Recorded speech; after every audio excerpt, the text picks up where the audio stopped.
Vote దొంగను ఆపాలని demand చేస్తూ కరీంనగర్లోని తెలంగాణ చౌక్ వద్ద యూత్ కాంగ్రెస్ జిల్లా ప్రెసిడెంట్ శ్యామ్ సుందర్ రెడ్డి ఆధ్వర్యంలో కాంగ్రెస్ నాయకులు నిరాహార దీక్షను చేపట్టారు. ఈ దీక్షా కార్యక్రమానికి వచ్చిన కాంగ్రెస్ సీనియర్ నాయకుడు ఆర్పోర్ట్స్ విద్యా సంస్థల చైర్మన్ నరేందర్ రెడ్డి దీక్ష చేపట్టిన వారికి పూలమాలలతో సత్కరించి మద్దతును ప్రకటించారు.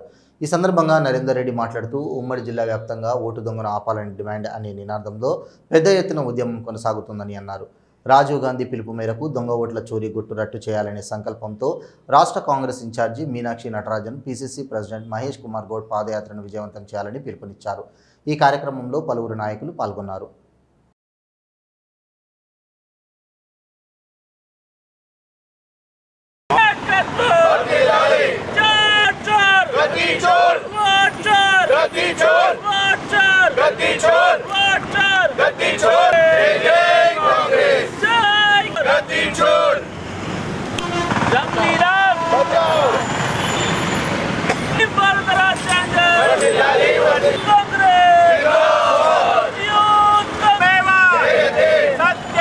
రాష్ట్ర ఇన్ఛార్జ్ మేడం మీనాక్షి మేడం గారు, అలాగే మరి మన పీసీసీ ప్రెసిడెంట్ గౌరవనీయులు మహేష్ కుమార్ గౌడ్ గారి యొక్క పాదయాత్రకి కరీంనగర్ అంతా కూడా సన్నద్ధమవుతుంది.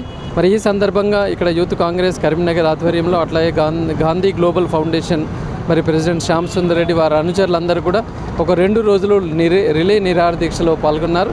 ఇది మరి ముఖ్యంగా రాహుల్ గాంధీ గారి పిలుపు మేరకు దేశవ్యాప్తంగా ఓటు చోరీ దాని గురించి మరి తప్పకుండా దీన్ని యొక్క బండారం బయటపెట్టాలి అన్న విధంగా మరి ఏ రకంగానైతే మరి ఓట్లలో ఎక్కువ సంఖ్యలో ఉన్నదానికంటే జనాభా కంటే ఎక్కువ ఓట్లతోటి భారతీయ జనతా పార్టీ గెలుస్తుంది అనే ఒక దాంతో రాహుల్ గాంధీ పిలుపు మేరకు మరి ఇక్కడ వీళ్ళందరూ కూడా ఒక 2 రోజుల నిరాహార దీక్ష పాల్గొన్నారు. వారికి అందరికీ కూడా మరి అభినందనలు తెలియజేస్తూ తప్పకుండా మరి ఇది జ్ఞానోదయం కలగాలి అని చెప్పేసి ఈ ఓటు చోరీ అన్న కార్యక్రమంలో ఖచ్చితంగా దీని అసలు రహస్యం ఏంటి అనేది కూడా ప్రజలకు తెలియాల్సిన అవసరం ఉంది అని భావిస్తూ